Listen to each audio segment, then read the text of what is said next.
Hey, what's up? It's your boy John Levi. I just wanted to make this quick video to show how I gets down and just to basically show some of the equipment and stuff that I use to record with and how I get the sound of the truth out personally. Shout out to Foundation family. Shout out to the whole Catholic Hip Hop Forum, El Padrecito Ministries. So basically, I saw Val Morale. Shout out to Val. What's up, V?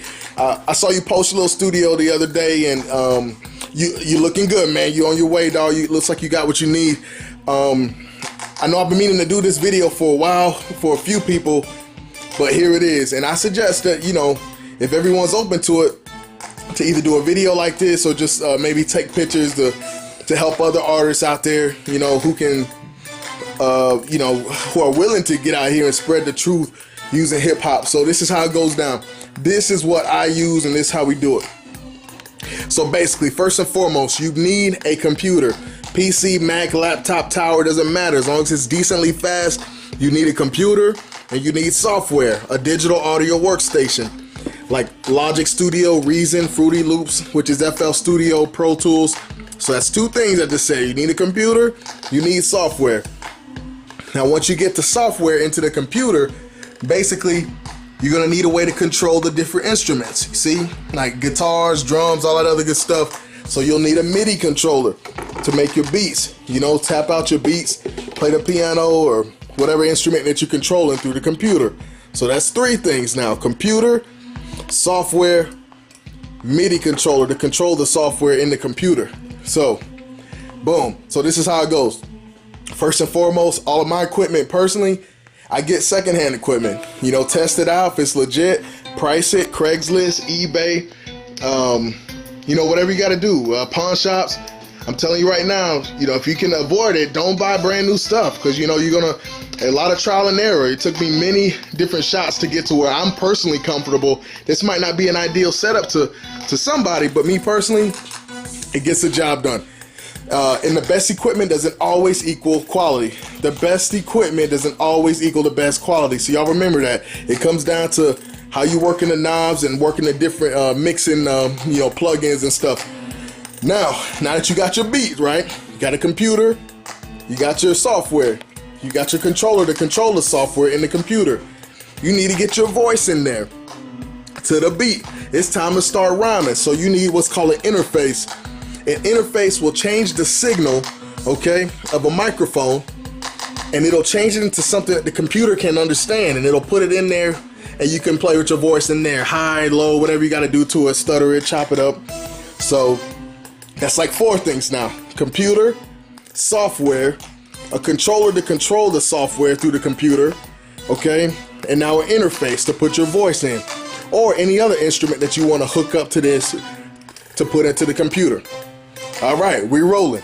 Now, when it comes to putting your voice in the computer, you got to have a little set of headphones, you know, to take into the booth, your recording booth, so you can hear the song as it plays and you're spitting the rhymes out, okay? So, it's time for the booth, all right? That's my little hood rigged up little booth. Personally, I started recording like in the closet, and I got kicked out of there by the wifey. It's all good though. So I'm out here in the garage. You try to deaden the sound as good as you can, and basically you'll eventually end up with something like this, kind of like a closed-in area. And you're gonna, you know, and first and foremost, before we even get started with this, you need inspiration. Salute to our King, our truth, and the reason we do everything that we do. All right, so get yourself some inspiration to hang up, you know, somewhere close.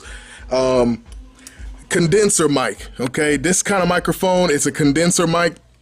It gives some of the best clarity that gets out, you know, really a crisp sound for your voice. So then you need a pop filter to basically block all the P's, the S's, the pop, pop. When you start getting real hype on the mic, you know, I know y'all like to slobber on the mic and so, but other than that, you know, like this thing, I found this thing, it's like $100, $200, I don't know what it is, like a, you know, like a sound little booth thingy, whatever. You know, there's a technical name for it. I don't know what it is right now, but I found it in a pawn shop for like $30. So I snatched that up. So now technically I can take this wherever I need to. You see what I'm saying? And set that up, set up shop. So back to the microphone. Condenser mic, usually going to be a 3-pin XLR hookup Okay, so the microphone has a cord. This goes right to the interface. Right to the interface, right? And then the interface takes your voice and it translates it to a WAV file that you can put in the computer and then put to your beat that you made controlling the software on the computer. So let's do a quick recap. Computer, software, controller to control the software in the computer. Then to put your voice in, you need an interface to change the signal from the microphone in your world-class recording booth. Just kidding, haha. And put that signal into the computer. So now that you got the beat in, you got the voice in, you're ready to hear what it sounds like. I'll tell you right now, I messed up in the beginning, and a lot of trial and error. I used to think you can master on headphones. You cannot completely master on headphones. Something will come out sounding crazy. When you put that burn CD into the CD player or MP3, you'll find out quick that ultimately you need to listen to it a few times. The highs might be too high, the lows might be too low. So do the research for all of this stuff. Do the research, YouTube, Google, blogs, forums. Find out where price meets quality. You know what I'm saying? It doesn't always happen like that, but it usually is. You're gonna find some good stuff that is decent for a decent price. And then once you find out what it is, go price it out. Craigslist, eBay, see who's got it for sale. And instead of for Christmas asking for the Xboxes and all the other crazy stuff, yo, Ma, let me get that mic. No, but for real though, birthdays, if this is really your grind, ask people for that stuff. You know what I mean? If people ask you what you want, say, hey, I'm really trying to do something, with my music ministry, with my talent. Next thing you know, you'll start to accumulate some of this stuff, but do the research. So you need monitors, okay? These are studio monitors. Me personally, did a lot of research on these, and I found them in a pawn shop, and basically I found out that they have really high fidelity, meaning they transfer well. Meaning what you hear coming out of there is probably it's pretty close to what's going to happen when you finally burn it onto an MP3 file or whatever. They're called Tannoy 501A, so you can either have a 5-inch woofer, 4-inch, 6 and 8. This is a 5. These are 501A, so they sound good. But I'll tell you right now, even now, because my room's not exactly acoustically sound, just ask Batman. No, it's not, John. See? So basically, this isn't going to be the perfect sound, but it's going to be pretty close. So what can I do to even cross-reference that? Finally, a decent set of headphones. I got these Shores. I did some research on those and found out they were pretty affordable, for what they do. You don't need no Beats headphones. You don't need all that stuff, because I'm going to tell you right now, Beats and really expensive headphones, what they'll do, they color the sound to really accentuate highs, lows, and stuff. So the song might not really sound that good, but really good headphones can make a song sound perfect. So you want headphones that are going to be true. Headphones that are going to tell you, what needs to be adjusted if your voice is too loud and so on. So that basically is it. So when you're listening, try to listen through monitors. You space them evenly. That one from that one and that one from you. So it's an even triangle. You know what I mean? There's a lot of other techniques out there on the internet, but other than that, if it sounds good on the speakers, then cross-reference it on a decent set of headphones to kind of tweak it and adjust it.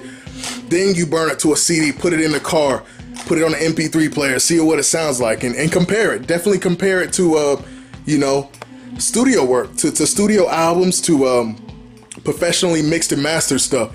So once you've done all that and you like the sound or you want it to sound better, then you can probably go ahead and take it to a real studio. Because guess what? It's going to cost less because you've just about done everything. I repeat, the more you get done at the crib, the less it's going to cost at a professional studio. You walk in there at $50 and they'll be able to polish off what you've done so far once you start to learn this stuff really good. Me personally, since I've gotten everything set up really nice and to where I'm comfortable, I have yet to actually lay down some work that I'm really trying to put out there. So everything I put out there so far was through slaving, through regular headphones and on other systems, other software. So basically this is how I'm getting it down. This is John Levi, 4MRP Music, 4 Marks, Real Presence. There's one Holy Catholic and Apostolic Church. We're going to represent it, and we're going to do it just like everybody else is doing it, but even better. Last but not least, I wouldn't be right if I told you this. As you start to get this equipment, stuff starts to, accumulate, look into insurance. A good insurance policy will go a long way, okay? Insurance is basically going to cover this if somebody breaks in your crib, because we know I'm personally not living in, Beverly Hills and nothing like that. A fire, if there's a fire, if any kind of power surge, look into insurance. It's like $6 to $15 a month, and it's going to protect all this stuff in case something happens, because there's nothing worse than hearing that, somebody gets hit up for all this stuff or whatever. Y'all know how that goes. But other than that, it's your boy Big John. If you got questions, hit me up with them. I'm going to make as many of these videos as I need to get my homeboys out there rhyming and doing your thing. Peace.